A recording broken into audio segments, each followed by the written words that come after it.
Hey there, I'm Christine Collins, and I wanted to give you today a little touch of insight around this concept of desire-focused marketing and messaging and why it's so beneficial to you as an entrepreneur to consider this in your business. When we think about our audience and our potential future clients, we consider that we have a relationship. And this is an ongoing, long-term relationship. There are going to be some people in your audience who are going to see some of your work and perhaps become interested right away, begin following you, begin absorbing your content, and ultimately begin working with you. There will be another group of people who will never work with you, but they're going to enjoy your content over a span of time. And then there will be yet another group who find you, like you, or have some amount of interest in your content, follow you for a little while, and perhaps a longer while before they come into a space where they have enough trust and confidence and desire to work together. With each of these groups of people, it's important that we consider the longevity of the relationship, and that includes things like building trust, building interest, building connection. And ultimately, if someone is going to step into a working relationship with you, put their trust and their resources into that relationship, it's very important that they feel safe and comfortable. One of the problems with pain point marketing, among many, is that it can do a lot of harm and damage to that relationship that we have with our audience in terms of safety and trust. When there is an awareness that a marketer is comfortable with intentionally dialing up pain or pressing on a wound or pressing on a pain point in order to facilitate marketing and sales, that can really do some damage in terms of trust. Now, there are a number of other reasons why pain point marketing is problematic. There's a whole history around harm to women in particular, and that has been covered in other places by me and by others. But I would like for us just to focus for the moment on the relationship and on the efficacy. There's lots of neuroscience around the difficulty that most people have around processing the absence of something. So if the entirety of someone's marketing is solely focused on pain, then it can become very confusing in order to try to grasp the concept of the absence of that pain, as opposed to being able to paint that horizon of possibilities of what they may be desiring to move towards. Now, I've talked about this at length in webinars, in other trainings. So today I wanted to give you that little nugget to reflect upon in terms of your own messaging and to consider the possibility that you might like to take a desire-focused approach. Now, in addition to gearing our messaging in that more desire-focused manner, it can be very helpful to have a clear and intuitive understanding of your audience's desire in terms of what it is that they want to move towards. And so when I talk about identifying your ideal client, or it's often termed niching, it is less so about understanding specific surface level characteristics like demographics and that sort of thing, and much more honed in on understanding their desire and also their lived experience, what they are currently going through or have gone through in their world and in their terms. Understanding it from their perspective rather than us coming in with a clinical perspective or a practitioner perspective, but really grasping their words, their language, their direct experience. And so it's the difference between that person going out with a friend for coffee and talking about what's going on in their life, describing situations with their family, their partner, their health, their work, whatever challenges they may be having, talking about it in those words, as opposed to us coming in with a more clinical perspective and labeling things and putting diagnoses and terms and lots of lingo that aren't really meaningful to that person in terms of their lived experience. So when I speak about niching, I speak about it in terms of that lived experience, their words, their language, and also their desire.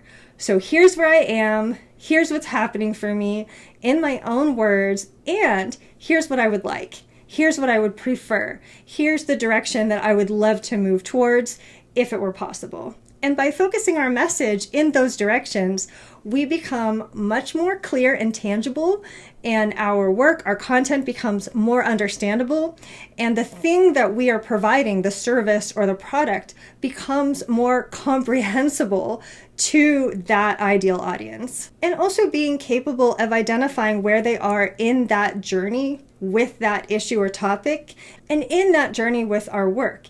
There are going to be people who are well versed with our content because they have been following us for a while, and others who are just coming onto the scene for the first time. So being able to identify that and create content that is relevant to where they are in that client journey is very powerful. So if tying these things together in your messaging sounds like something really exciting and also incredibly helpful and impactful in terms of converting clients, bringing them in, attracting the right clients, and also allowing for your content and your message to continue to do the work of helping them to better understand the value that you provide, then I would like to offer you my signature masterpiece program, which is called Magic in Creation. This is a self-paced course that has been very carefully designed to cover these different stages and to gently guide you through in a way that feels really easy, as each lesson is designed to be bite-sized and to feel very achievable for you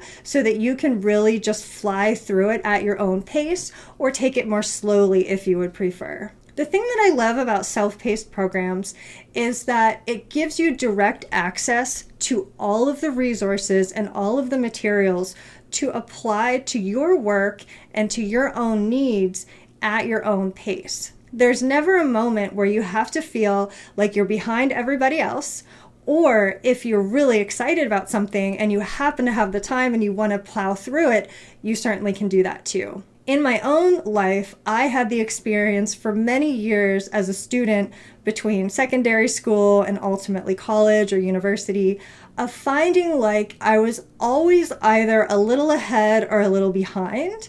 And if I didn't understand something, I was not the kind of student who tended to raise my hand and ask a lot of questions. I was much more introverted and tended to just try to go with the flow. And in some ways that hurt my learning because I didn't have the confidence to ask the teacher or the professor or the facilitator to slow down on my behalf. When I reached my master's level courses, it changed the game for me because I had access to the whole semester or quarter of material. I was able to look ahead. I was able to see the entire scope of the work that we would be doing for that quarter or semester. And I was able to access those resources for myself at my own pace. For the first time in my life, I was neither ahead nor behind. And I could revisit and review the materials in my own way and in my own time. And because of that and understanding that all of us have different needs, I have chosen to move towards the self-paced model. That doesn't mean that you can't ask questions. That doesn't mean that you can't reach out to me if there's an issue or a concern. What it does mean is that you get to decide the pace for yourself. If this is something you want to knock out in one night or 2 days, you can.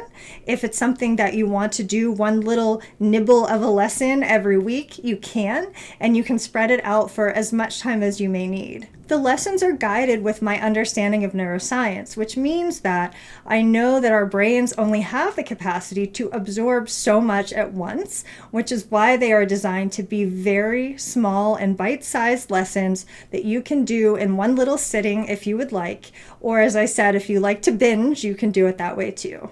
So Magic in Creation guides you through a process of understanding those niching pieces around desire and lived experience. So not touching on the demographics and the surface level stuff. You certainly can do that too, but the key focus is around your client's lived experience, what they are going through in their world, in their terms, and also the desire, the point that they want to move to, and the pieces that you specifically help with. Getting very clear practical and tangible about being able to describe those things in your content and in your marketing. There are a number of other supportive tools that I've incorporated into this program. So we have dabbles of SEO, building in search engine optimization into your content, your blogs, and your website, having an understanding around different learning styles and how you can incorporate that into your content to make your work more accessible to more people. Little tips and tricks for making your content more engaging from a neuroscience perspective and from a marketing and psychology perspective. Speaking to those different stages of the client journey, so we're talking about what's often termed as cold, warm, and hot audiences, the difference between someone who doesn't know your work at all or isn't very familiar with the topic or the approach that you're taking versus someone who has been following you or who is very well versed in that topic. Understanding different buyer personas and what leads someone closer towards making a decision to purchase from you or not, and how you can kind of accommodate your sales process to support various different buyer personas. And that includes making your buying process feel safe to those different types of people. And finally, your own mindset and making this all feel easy and sustainable for you. So we talk about how to do things like have a content library, repurpose some of your content in a way that's effective and not boring, but allows you to not have to constantly be conjuring up brand new copy, brand new content all the time, but also to support you in doing exactly that, in getting more creative ideas, in getting more juicy content going. So we make it feel sustainable and we support your mindset, and we have tools like EFT and hypnosis that you will have access to. So this program comes with a very specially designed hypnosis audio that was crafted specifically for magic and creation to match all of the content and the material in this program.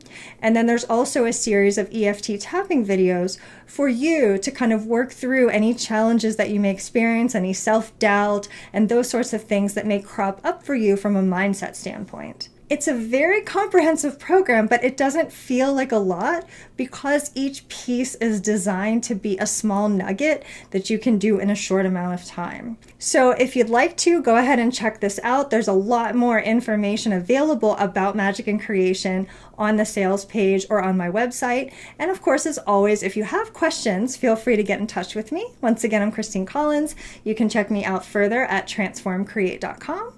And until we connect again, I wish you the most magical and creative rest of your day.